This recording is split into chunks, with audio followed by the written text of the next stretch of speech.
Okay, next topic है हमारा Poisson and Laplace equation. बहुत इजी है। हमने differential equation of Gauss law निकाला था और वो इक्वेशन मिली थी हमें del dot E is equals to rho over epsilon not.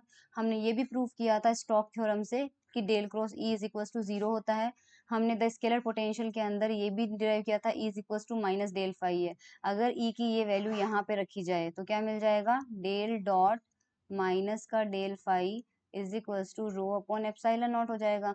और इन दोनों को मर्ज करेंगे तो कितना हो जाएगा, del two phi with negative sign को उधर भेज देते हैं, माइनस का रो और एप्सिलॉन नॉट, और हमें ये इक्वेशन मिल जाएगी। And this equation is called Poisson equation. अगर हम ऐसा रीजन ले रहे हैं जहाँ पे चार्ज डेंसिटी नहीं है, लैक ऑफ चार्ज डेंसिटी है, तो रो 0 हो जाएगा और उस कंडीशन में यही इक्वेशन इस फॉर्म में आ जाएगी which is called Laplace equation. तो एग्जाम में आपसे 1 मार्क में यही पूछा जाएगा पाइसन एंड लाप्लास इक्वेशन का। अगर डेरिवेशन करते हो तो भी यही है, डेफिनेशन पूछते हैं तो भी यही है। उसके बाद ये वाली जो सारी चीजें हैं ये सिलेबस में नहीं है और ये हमें किसी काम की भी नहीं है, करना भी नहीं है। इसमें एक बहुत इंपॉर्टेंट डेल्टा फंक्शन की प्रॉपर्टी प्रूव करने आ सकती है और वो प्रॉपर्टी है ये।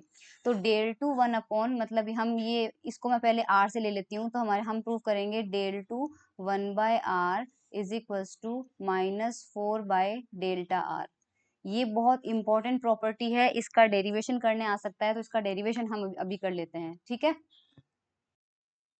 तो पूछा क्या जाएगा आपसे यहाँ पे, यहाँ से देखो इस लाइन को पढ़ो, the singular nature of the laplacian of 1 by r. Laplacian of 1 by r का मतलब होता है del two 1 by r can be exhibited formally in terms of Dirac delta function. अब ये बोल रहा है since del two 1 by r is equal to 0 for r not equal to 0। पहले ये लाइन प्रूव करते हैं। कह रहा है कि del two 1 by r equal to 0 for r not equal to 0। सबसे पहले तो यही कैसे आया वो प्रूव करते हैं।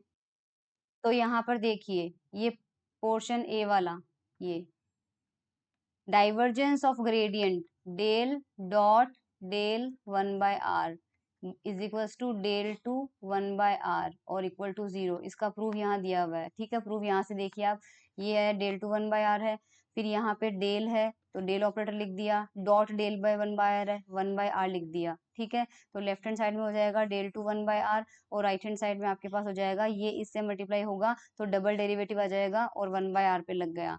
हमें पता है पोजीशन वेक्टर क्या होती है, आर होती है, और उसका मैग्नीट्यूड कितना होता है, x square plus y square plus z square. Differentiation करेंगे तो देखो यहाँ पर पहले एक्स के रेस्पेक्ट में करते हैं, तो r square is equals to x square plus y square plus z square का करते हैं, तो इसका हो जाएगा 2r dr और यहाँ पे हो जाएगा 2x dx। बाकी y का 0 हो जाएगा, z का 0 हो जाएगा, सिर्फ x और r का कर रहे हैं तो 2 से 2 कैंसिल आउट हो जाएगा। हमारे पास कितना मिल जाएगा यहाँ पे dr upon dx is equals to कितना मिल जाएगा, x बाय आर। तो ये देखो del are by del x हो जाएगा x by r, similarly del are by del y y by r, del are by del z z by r, इतना मिल जाएगा हमें। उसके बाद हम क्या करेंगे, del two upon del x square 1 by r करते हैं, तो del by del x 2 bar apply हो जाएगा या एक बार डेल बाय डेल एक्स हो जाएगा, और एक बार जब इस पे अप्लाई होगा तो ध्यान रखना करना आर के रेस्पेक्ट में हो, एक्स के रेस्पेक्ट में रहा है, ठीक है। तो पहले आर के रेस्पेक्ट में होगा -1 बाय आर स्क्वायर और फिर आर का एक्स के रेस्पेक्ट में हो जाएगा del R upon del X, और del are by del x की वैल्यू आप यहाँ से निकाल चुके हैं एक्स बाय आर, तो इसकी वैल्यू जो हो गई वो कितनी हो जाएगी, एक्स बाय आर हो जाएगी। तो यहाँ पे अपने पास कितना आ जाएगा, -x अपॉन आर क्यूब आ जाएगा। फिर ये वापस इस पे जाएगा, तो अब यहाँ पे दो फंक्शन है, एक तो x फंक्शन है और एक 1 बाय आर क्यूब है, तो पहले x का कर देते हैं x के रेस्पेक्ट में जो कि हो जाएगा 1, और उसके बाद आर क्यूब का, पहले x का कर दिया तो -1 बाय आर क्यूब को एज इट इज रहने दिया, फिर -1 बाय आर क्यूब को एज इट इज, फिर x को एज इट इज रहने देते हैं और -1 बाय आर क्यूब का करते हैं तो कितना होता है, -3 अपॉन आर की पावर 4 हो जाएगा। तो ये x हो जाएगा आर की पावर 4 हो जाएगा और साथ में लगेगा del are by del x, क्योंकि इस बार आपने आर का किया है जबकि करना किसके रेस्पेक्ट में था, एक्स के रेस्पेक्ट में। फिर से ये del are by del x की जगह क्या रख सकते हैं, एक्स बाय आर रख सकते हैं, तो यहाँ पर एक्स बाय आर आ जाएगा। ये बीएससी फर्स्ट ईयर की बुक से लिया हुआ है मैंने, ठीक है, बीएससी फर्स्ट ईयर की, तो मुझे बताना नहीं चाहिए आपको, बट फिर भी मैं एक्सप्लेन कर रही हूँ।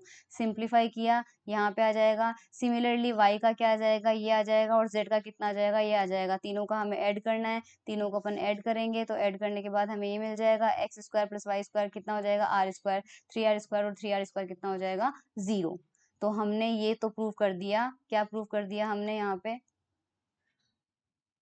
ये वाला कि सिंस डेल टू, ये तो प्रूव कर दिया हमने कि since del two 1/r equal to 0 when r not equal to 0। अब दूसरी line, it's volume integral is -4 pi. अब हमें ये प्रूव करना है कि इसका वॉल्यूम इंटीग्रल जो होता है वो -4 पाई होता है। तो इसका वॉल्यूम, ये तो हमने प्रूव कर दिया, ये तो हमने अभी अभी प्रूव कर दिया। अब हमें क्या करना है, volume integral of del two 1/r equal to -4 pi, -4 pi. ठीक है, तो शुरू करते हैं। तो ये इंटीग्रल ले लिया, डेल टू 1/r dv। ठीक है, इस डेल टू क्या लिख सकते हैं, डेल डॉट डेल 1/r, और साथ में कितना आ जाएगा, dv। उसके बाद हम यहाँ पे क्या करेंगे कि गॉस डाइवर्जेंस थ्योरम हमें कहती है कि a dot d a is equals to del dot a dv।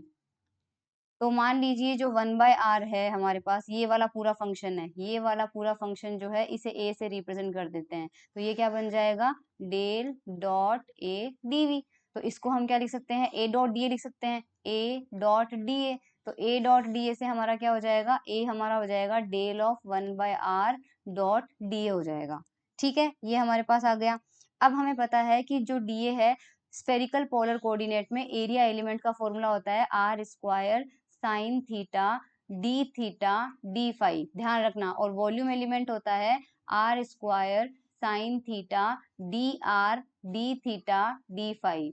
ये दोनों में डिफरेंस होता है। तो हमें क्या करना है, एरिया एलिमेंट लेना है। तो हम अब इसकी वैल्यू निकालते हैं, इसकी। ठीक है, तो integration del 1/r dot d a करते हैं। तो इसको क्या करेंगे, डेल ऑफ 1/r कितना होता है, -1/r²। सिंपली 1/r का डिफरेंशिएशन करना है, -1/r²। और एरिया एलिमेंट लिख लेते हैं जो कितना होता है, r square sine theta d phi. तो आर स्क्वायर से आर स्क्वायर कैंसिल आउट हो जाएगा, माइनस का साइन थीटा डी थीटा कर लेते हैं, और फाई का अलग से इंटीग्रेशन होगा डी फाई। और स्फेरिकल पोलर कोऑर्डिनेट में लिमिट थीटा की जाती है 0 से पाई तक, फाई की जाती है 0 से 2 पाई तक। तो इसको सॉल्व करेंगे तो 2 पाई आ जाएगा, तो माइनस का 2 पाई। और इसमें यहाँ पे साइन थीटा का इंटीग्रेशन कितना होता है, माइनस कॉस थीटा, और लिमिट लगेगी 0 से लेके पाई तक। करेक्ट, तो हमारे पास कितना आ जाएगा, माइनस का 2 पाई और माइनस का cos pi, minus of minus 2 बार आएगा तो प्लस का कॉस 0।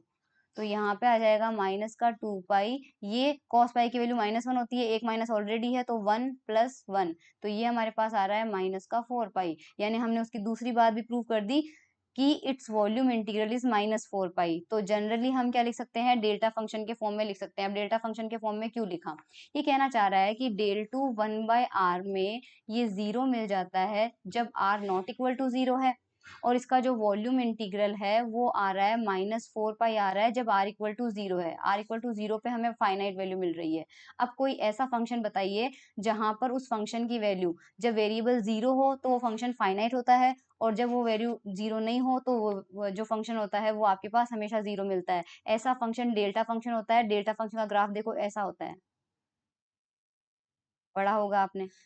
यानी कि अगर मैं r की लूं तो r इक्वल टू 0 पर तो इसकी वैल्यू कितनी मिल रही है, फाइनाइट, फाइनाइट वैल्यू मिल रही है। और वो फाइनाइट मान लीजिए कितनी है, माइनस का 4 पाई। बाकी r नॉट इक्वल टू 0 करो, इधर इधर भी r नॉट इक्वल टू 0 करो, हर जगह 0 मिल रहा है, 0 0 0 0। तो हमारा फंक्शन जो है वो काफी हद तक डेल्टा फंक्शन की प्रॉपर्टी रख रहा है। इसलिए हम डेल टू 1/r को क्या लिख सकते हैं, माइनस का 4 पाई, और साथ में जोड़ दीजिए डेल्टा r। जैसे ही डेल्टा r जोड़ेंगे तो बाय डिफॉल्ट इस फंक्शन की वैल्यू क्या हो जाएगी, डेल्टा r की वैल्यू 0 मिलेगी if r not equal to 0, और डेल्टा r की वैल्यू आपको 1 मिलेगी इफ r इक्वल टू 0। तो फाइनल मिलेगी।